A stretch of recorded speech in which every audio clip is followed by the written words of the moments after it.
Assalamualaikum warahmatullahi wabarakatuh. Halo teman-teman, selamat pagi semuanya. Perkenalkan, saya Fatima Azhara dengan NIM 08241026. Saya merupakan mahasiswa dari Perencanaan Wilayah dan Kota.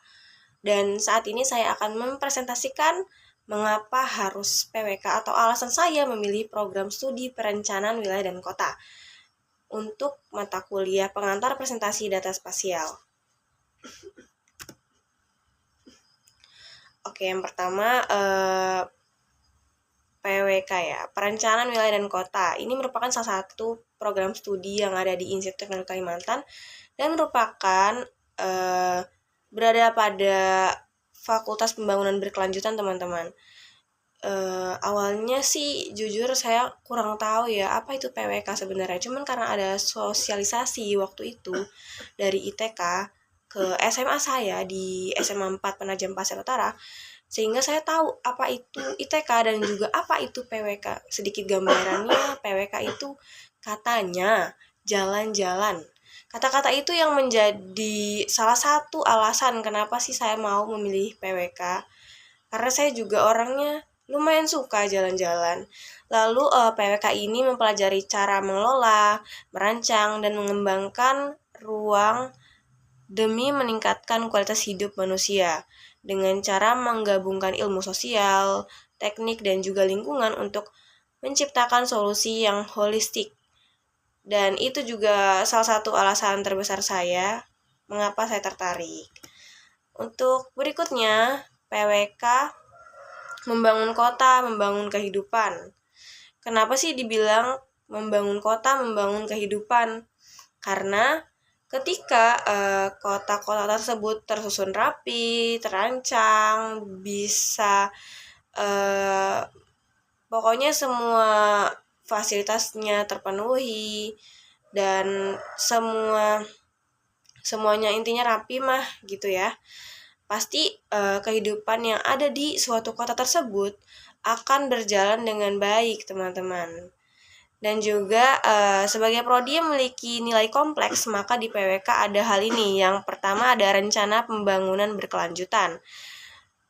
Kenapa disebut rencana pembangunan berkelanjutan? Karena menurut saya PWK ini adalah program studi yang mengedepankan atau merencanakan sebuah pembangunan yang mana pembangunan tersebut itu bukan cuma untuk pembangunan masa kini, tapi juga pembangunan untuk masa depan. Jadi bukan cuma fasilitas yang ada di saat ini doang nih yang dipikirin, tapi juga nanti gitu kan teman-teman. Jadi kayak bener-bener harus dipikirin nih, kayaknya kawasan ini tuh bagusnya untuk wilayah ini tuh bagusnya untuk kawasan apa gitu kan, misalkan wilayah industri gitu kan, atau wilayah peternakan di pinggiran kota, contohnya seperti itu.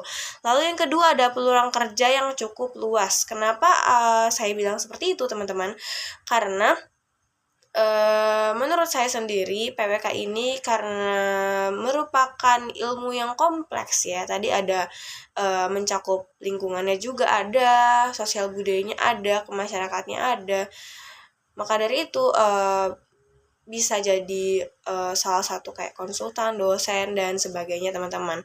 Yang ketiga ada menjaga keseimbangan antara kebutuhan manusia dan juga keberlanjutan bumi. Kalau ini tuh balik lagi ke poin awal teman-teman. Jadi balik lagi tentang pembangunan berkelanjutan. Selanjutnya ini dia salah satu gambar ya. Jadi kalau bisa dilihat ya, ini sebenarnya gambar-gambar yang masih kurang lah ya untuk penataannya. Tapi yang gambar sebelah kiri ini teman-teman lumayan pusing ya, gangnya banyak banget. Lalu yang sebelah kanan lumayan oke karena ini ada kawasan rumah-rumah yang udah tertata rapi. Ini kawasan pertanian teman-teman. Ini jalannya juga udah bagus. Lalu yang ini gambar yang paling bawah itu merupakan gambaran kawasan yang sedang terkena banjir teman-teman. Kenapa sih kawasan itu bisa terkena banjir?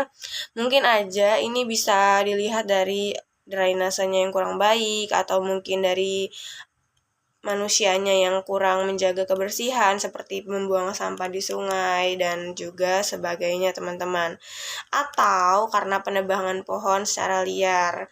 Jadi kawasan di sini bisa aja kurang untuk pohon-pohonnya. Lalu karena memang cuacanya deras, jadi sehingga menyebabkan banjir. Oke, berikutnya ada 3 pilar PWK. Pentingkah? Pertama ada manusia dan juga sosial, paham kebutuhan, interaksi dan juga masalah masyarakat, misalnya perumahan dan juga di kemiskinan. Jadi manusia sosial itu benar-benar sangat terjalin cukup erat ya teman-teman. Yang kedua ada fisik dan juga lingkungan, analisis kondisi lahan, merancang infrastruktur seperti infrastruktur jalan, infrastruktur air, dan juga mengelola dampak dari lingkungan tersebut. Yang ketiga ada ekonomi dan juga kebijakannya. Jadi PWK itu mengkaji aspek ekonomi suatu wilayah serta menyusun kebijakan yang adil dan juga berkelanjutan. Nah, kenapa sih ini bisa dibilang penting? Karena tujuan PWK sendiri itu memastikan pembangunan berjalan terencana, adil dan juga berkelanjutan bagi semua orang. Jadi ketiga hal ini tuh sama-sama berkaitan dan juga tidak bisa dipisahkan dari perencanaan wilayah dan kota. Kesimpulannya, sebagai jalan yang ditempuh dalam PWK, saya ingin bersungguh-sungguh dan mampu berkontribusi nyata. Jadi alasan saya yaitu karena PWK ini adalah program studi yang berkelanjutan dengan menyembang manusia dan alam serta peluang kerjanya yang cukup luas, makanya saya tertarik untuk bergabung di program studi perencanaan wilayah dan kota. Ini ada kata-kata kota-kota memiliki kemampuan untuk menyediakan sesuatu bagi semua orang hanya karena dan hanya jika mereka diciptakan oleh semua orang. Dari Gen Jacobs. Oke, sekian dari saya. Terima kasih. Wassalamualaikum warahmatullahi wabarakatuh.